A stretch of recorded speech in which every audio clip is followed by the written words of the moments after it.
Oh, this is your ticker guy, folks, and I'll tell you what. You have a guy that takes a dirt nap, and boy, oh boy, does the gushing start, even when it is completely undeserved. And it is undeserved. Trey Gowdy out there, how wonderful Elijah Cummings was. He's a wonderful human being. And now Speaker Pelosi is up at the dais giving some kind of a canonization to the man. Yeah, she ought to canonize him. Let's take a look at that for a moment. Just from a few months ago, in June, in fact, June 6th to be specific, published by Fox News. I'm going to read you the part of this. The very first part of this article. House Oversight Committee Chairman Elijah Cummings' wife reportedly paid her for-profit organization with money from her separate charity as part of a cost-sharing arrangement, a revelation that is adding to mounting ethical questions surrounding her financial dealings. The Daily Caller obtained documents showing that Maya Rockamore Cummings' charity, the Center for Global Policy Solutions, paid over $250,000 between 2013 and 2015 to her similarly named for-profit corporation, Global Policy Solutions, LLC. The documents outline a cost-sharing arrangement by which the center shares equipment, facilities, personnel costs, and sundry other services. But the center also pays GPS 5% of the center's expenses for managing its programs and operations. The caller calculated that those management fees are over $250,000. It's $250,000. By the way, Rockamore Cummings also sits as the chair of the Maryland Democratic Party. One of the things that Elijah Cummings was doing was, of course, probing President Trump's tax returns. Guess who has jurisdiction over tax matters with regards to nonprofits? That would be this very same IRS. And, oh, by the way, his wife is involved in what looks like a hinky deal between a nonprofit and a for-profit organization, both controlled by her, and that, by the way, is not supposed to be allowed. The IRS does not allow this kind of thing, never has. And it gets better. Who funded this so-called charity? Oh, well, those financial backers include companies like Google, JP Morgan, and Prudential. A bunch of firms that have business before the government House Oversight Committee, chaired by one Elijah Cummings.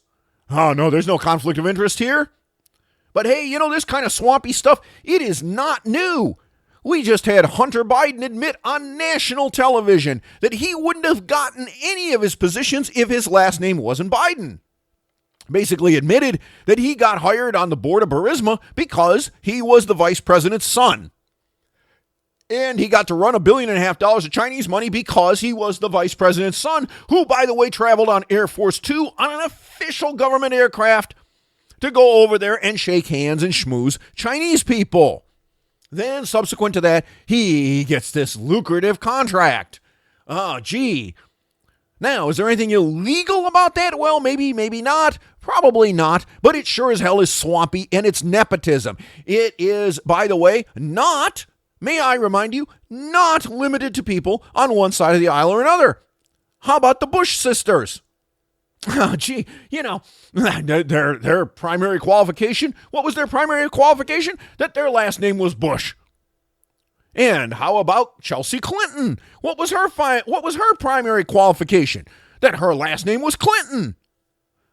This stuff goes on all the time. What do we got now? Burisma, everybody's, Hunter Biden, Burisma, and corruption over there. Oh, you think it ended there? No, because Hunter Biden left the board after his father was no longer vice president. He's no longer useful. Who's on the board now? One Mr. Black. What is Mr. Black's connection to all of this? He was the national security advisor to Mitt Romney during his failed presidential run. What does Mitt Romney do these days? He's a senator. This is an awful lot like Britain. You happen to have the right last name, you're born in the right family, you're royalty, you get great jobs.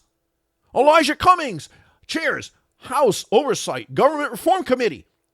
That's a great committee. And then he has all kinds of health problems. And you know what? He didn't pay a goddamn nickel for any of his health care. You paid for it.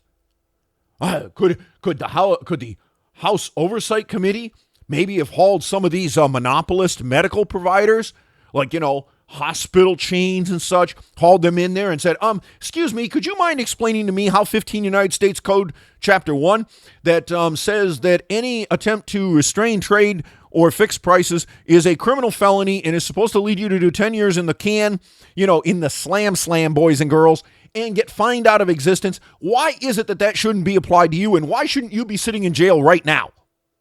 Oh, no. Elijah Cummings didn't do any of that. He had the gavel. He had the ability to do it. He could have issued those subpoenas. He could have had those hearings, and he could have reamed these people. But he didn't personally care because he didn't have to pay for his own medical bills. You did. On the other hand, when you get sick, you don't get to give the bill to him. Doesn't work that way, does it? So, all these people lauding how wonderful it is. Hey, listen, I want to know, how's it feeling down there, sir? How's the temperature? I think it's a little warm, and you deserve it.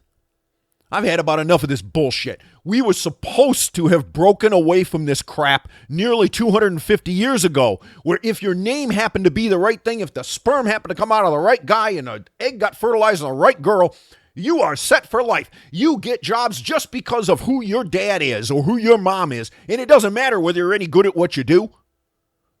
And no matter whether you're good at it or not, doesn't matter. You get to displace somebody else who maybe was better, and the only reason you got the job is because of your last name. That's it. You screw people when you do this. Yeah, it's a little screwing here, there, and everywhere, but boy, oh boy, does that skim add up over time. And then when you don't take on the policy issues because you can shove the cost that will otherwise be yours off on other people, 330 million Americans get f***ed out of $3 trillion every single year in this country in the health scam system. Well, this guy gets to shove his cost off on others. Folks, it's time to call the curtain down on this crap. We should have done it a long time ago. When are you going to stand up and do it? I'm your ticker guy, and that's my view.